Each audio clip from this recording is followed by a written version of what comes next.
So what is Wild Ingleborough? Wild Ingleborough is essentially a landscape scale nature recovery project here in the Yorkshire Dales based around Ingleborough, which is one of the famous three peaks.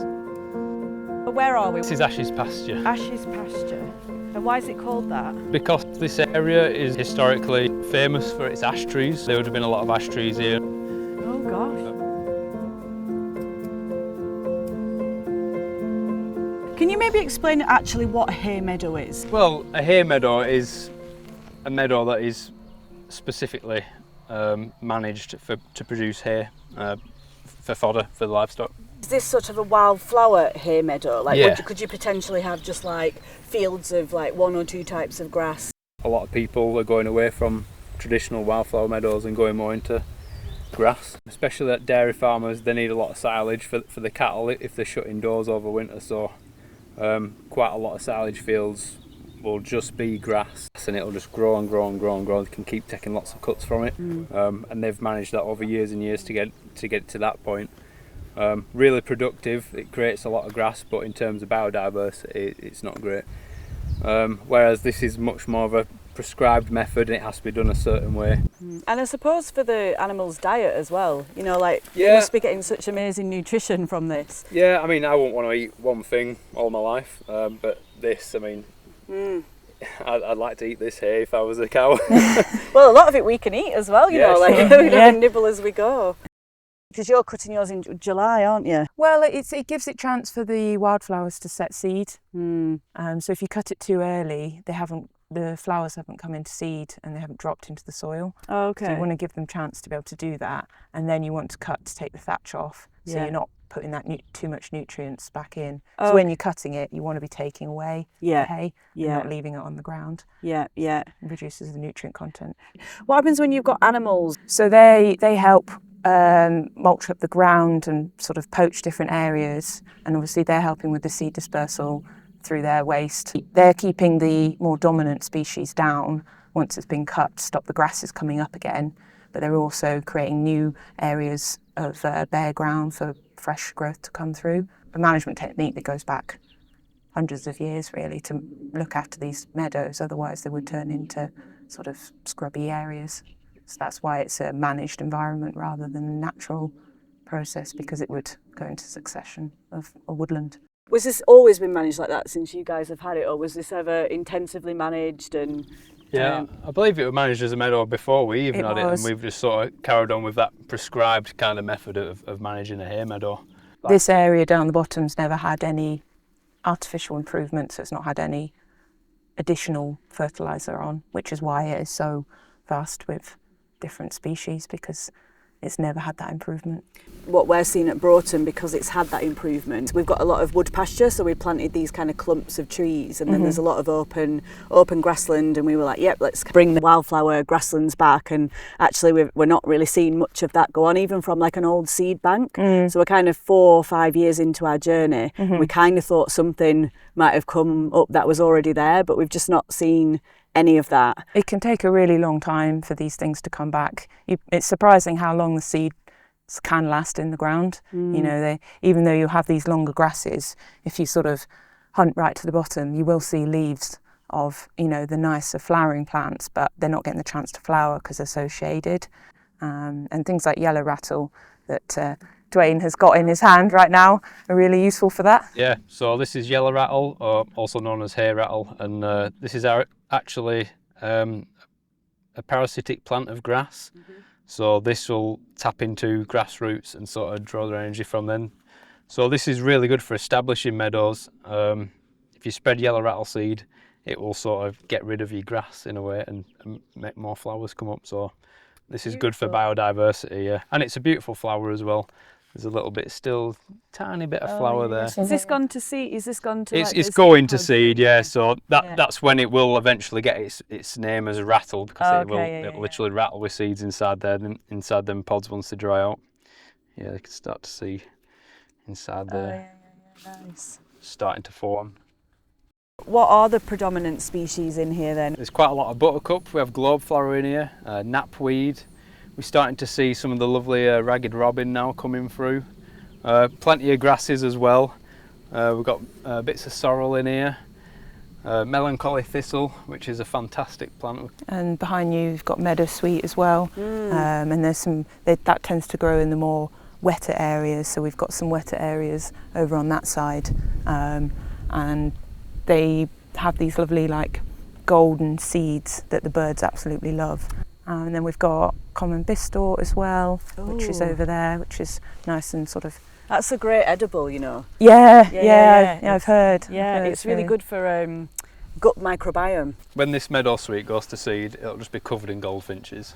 Oh, really? Like hundreds. Yeah, it's absolutely fantastic. So it's another way that meadows can really benefit all kinds of life, you know, from your inverts like your bees and butterflies. I mean, it's vital that they have this sort of source of nectar as well. But also that carries on when you get your seeds, you get a lot of the finches in as well, particularly on the meadow sweet.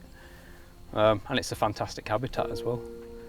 So it's really important, like, way of farming to kind of support biodiversity as well as that food production. Yeah, and you know, back in the day there would have been a lot more hay meadows. There'd have been much more common sight, and nature would have just jumped on it in terms of biodiversity.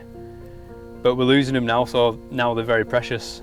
We need to keep them, and it's one of those management methods that really brings nature and farming together, which I really like. This area that we're in now was previously wooded, so we can imagine Coldpack wood in front of us eventually spreading into here. Now that the grazing's been relaxed, it'll give it a chance. Same with the hartstongue ferns as well. We've got blackthorn in here, bluebells were another woodland indicator, ramsons. So there's all these species that are sort of telling us that at some point it was woodland. So this was an area that you was intensively sheep grazed, was it? And then you've lifted the grazing and you're kind of doing some natural regeneration to kind of return those trees. That's right, yeah. So we acquired the site and we immediately we took the sheep off and we just give it a good year without any grazing just to see what came up, and we were pleasantly surprised actually. We had a big boost of early purple orchids, which we weren't even expecting. But we had hundreds of those come through, and then a little bit later on we discovered a big swathe of mountain pansy, which were really nice. There's a situation that we've had at Broughton is we've had a similar kind of start in that we've got a lot of land that has been sort of intensively sheep farmed, and we've kind of taken it off and we've created these wood pastures and we've let it, you know, like, hoping these wildflowers come up, and you've had that kind of success with the early purple orchids, but we haven't really seen any of that, and you know, it's hard not to be disappointed, and I know it takes time, but why do you think we've had that situation where you guys have had a different one? Each piece of land is going to have its own sort of characteristics. It's going to have different underlying geology, different soil types, different influence from neighbouring land. You know, you could have some farmland nearby that you might have some runoff from that. The land that we're talking about here is it's limestone influence, so it's very calcareous. So we do get a lot more sort of specialist plants coming through here. And it's also, even though it was sheep grazed, probably didn't have an awful lot of inputs put onto it, so it's already, in terms of its soil, pretty good condition. It just needed the grazing relaxing to allow the flora to come through. Well, I guess, you know, because now we're stood on a limestone pavement, which is beautiful to see it how it looks, you know, without it being grazed. Like Malham, you know, as an example, we all go there and it's just a completely different story, isn't it? Yeah. But I guess, yeah, you couldn't like put slurry down like on, you know, on here. No, yeah, it'd be very hard to do, wouldn't it? Yeah.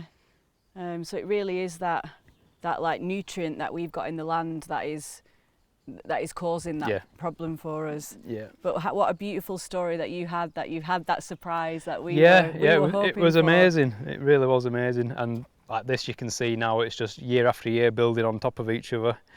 We're getting the bird's foot trefoil now coming through on the limestone, and I didn't see this much Herb Robert last year. This is really lovely. It's only had sort of 2 full years of no sheep grazing. We've had a quick pulse of cattle grazing in here as well, which had some influence on the grassland. You know, hoof prints and dung and things like that, seed dispersal.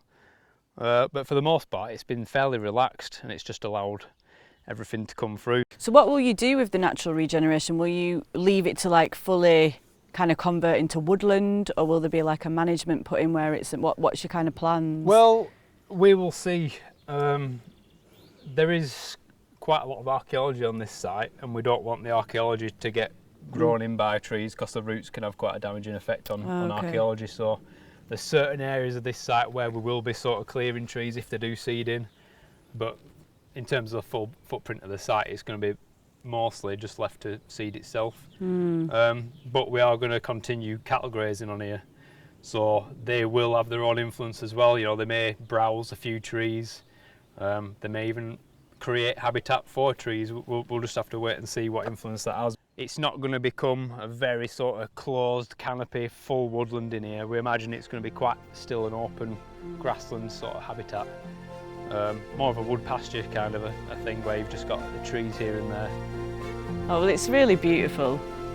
You know, if we could see more of this around, I mean, what a difference it would make. Yeah, and it's, you know, it's productive, so it's good for the farmer. It's biodiverse, so it's good for nature, and it's beautiful.